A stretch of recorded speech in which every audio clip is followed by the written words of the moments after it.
Assalamualaikum warahmatullahi wabarakatuh. Salam sejahtera untuk kita semua. Pada kesempatan kali ini saya akan menyampaikan tutorial bagaimana cara membuat video tutorial pembelajaran yang unik dan kreatif. Video tutorial pembelajaran ini merupakan video presentasi guru dalam menyampaikan materi pembelajaran secara sistematis dengan disertai penjelasan deskriptif animatif. Adapun unsur-unsurnya meliputi video presentasi, lalu audio yang berupa suara narator dan musik latar. Kemudian aset grafis yang berupa gambar atau teks. Dan selanjutnya adalah animasi yang merupakan instrumen pendukung dalam menjelaskan sebuah bahasan materi. Langkah selanjutnya adalah mempersiapkan kebutuhan hardware seperti kamera. Bisa menggunakan kamera smartphone, DSLR ataupun camcorder. Disarankan menggunakan kamera dengan resolusi yang cukup baik untuk mendapatkan hasil gambar video yang optimal. Selanjutnya, perekam suara atau voice recorder. Ini berfungsi untuk merekam suara narator. Jadi dalam tutorial kali ini saya tidak menggunakan suara yang dihasilkan dari kamera, melainkan terpisah untuk meminimalisir noise dan menghasilkan output suara yang jernih. Berikutnya adalah tripod. Ini berfungsi untuk mendapatkan hasil gambar yang lebih stabil. Kemudian lighting. Ini berfungsi untuk alat bantu pencahayaan objek agar lebih jernih. Dan yang terpenting adalah komputer untuk editing dan proses produksi menjadi video. Disarankan menggunakan komputer dengan spesifikasi yang cukup mumpuni, baik prosesor maupun kapasitas memori. Karena dalam proses editing video memerlukan resource yang cukup besar. Langkah berikutnya adalah mempersiapkan kebutuhan software. Dalam tutorial kali ini, saya akan menggunakan software Camtasia untuk editing video. Kemudian untuk kreasi desain visual, saya menggunakan Microsoft PowerPoint. Sedangkan untuk animasi, menggunakan Sparkle Video Scribe. Jadi, skenario untuk membuat video tutorial pembelajaran ini adalah pertama, menentukan materi dan tujuan yang hendak dicapai. Kedua, pikirkan dan imajinasikan seperti apa konsep video yang akan dibuat. Yang ketiga, kumpulkan aset gambar dan audio yang akan dipakai. Gambar yang akan digunakan disarankan adalah gambar dengan format PNG agar bisa menyatu dengan objek video primer. Untuk musik latar, cukup gunakan musik instrumental. Langkah keempat, buat storyline atau skenario video sedetail mungkin. Langkah kelima, usahakan proses rekam video presentasi sesempurna mungkin. Dan yang terakhir adalah edit video menjadi unik dan menarik. Berikut ini adalah contoh storyline yang sudah saya buat.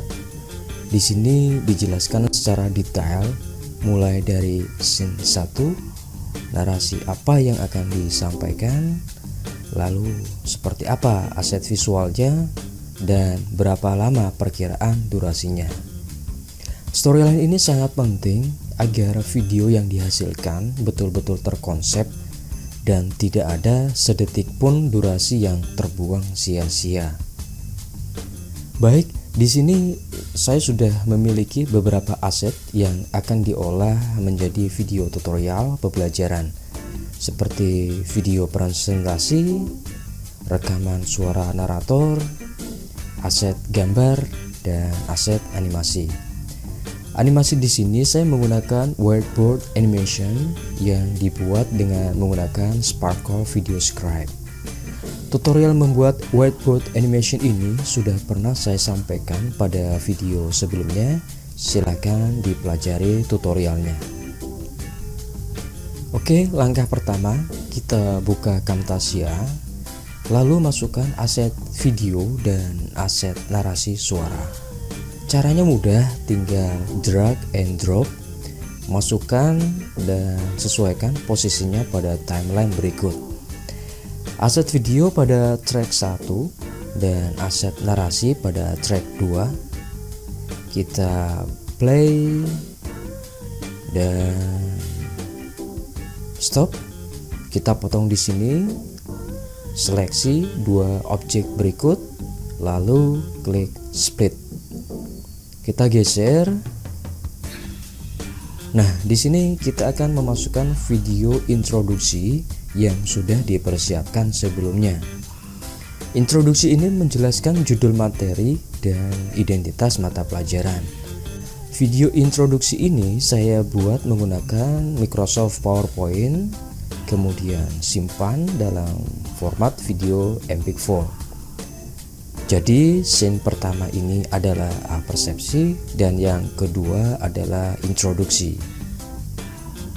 Selanjutnya pada scene pertama ini kita akan masukkan aset visual seperti yang sudah direncanakan pada storyline. Masukkan aset visual pada track ketiga, lalu atur waktunya pada detik keberapa akan keluar dan tentukan berapa lama durasinya. Berikutnya kita akan memberikan sentuhan animasi pada aset visual ini. Caranya kita seleksi terlebih dahulu, lalu pilih menu behaviors. Nah, di sini disajikan beberapa opsi animasi. Kita pilih salah satunya, lalu masukkan ke objek media yang akan dianimasikan. Setelah itu pada panel sebelah kanan video akan muncul menu properties untuk mengatur tampilan animasi ini. Menu in untuk mengatur bagaimana animasi ketika objek mulai muncul, during bagaimana prosesnya, dan out bagaimana berakhirnya. Silakan diatur sesuai keinginan. Selanjutnya kita tinggal memasukkan semua aset visual yang sudah direncanakan sebelumnya pada storyline. Kemudian berikan animasi agar menjadi lebih hidup. Baik, berikutnya kita akan memasukkan video whiteboard animation ke dalam timeline. Kita tentukan bagian scene mana yang akan kita masukkan. Whiteboard animation ini sangat efektif untuk menjelaskan pembahasan materi secara deskriptif. Adapun untuk materi sains eksak yang memerlukan penjelasan learning object secara detail, saya sarankan menggunakan video animasi 3 dimensi. Tutorialnya sudah pernah saya sampaikan pada video sebelumnya, silakan dipelajari tutorialnya. Langkah selanjutnya kita akan memasukkan musik latar atau background. Musik latar ini sangat penting untuk membuat mood baik penonton. Dan pastikan musik yang akan dipergunakan free royalty, agar nantinya ketika kita hendak mengunggah ke YouTube atau Facebook tidak terkena cekal karena melanggar hak cipta. Ada beberapa website yang menyediakan musik free royalty sebagai berikut. Silakan unduh terlebih dahulu dan pergunakan sesuai kebutuhan. Masukkan aset musik latar ke dalam timeline dan pastikan volume musik latar tidak menutupi suara narator. Kita masuk ke menu audio effect, lalu atur volumenya menjadi low. Langkah terakhir adalah produce video. Kita klik menu share, lalu pilih local file. Produce video dengan kualitas terbaik. Baik, proses rendering sedang berlangsung. Lama tidaknya proses ini tergantung dari lamanya durasi video dan spesifikasi komputer yang kita gunakan. Demikian tutorial kali ini, semoga bermanfaat. Terima kasih.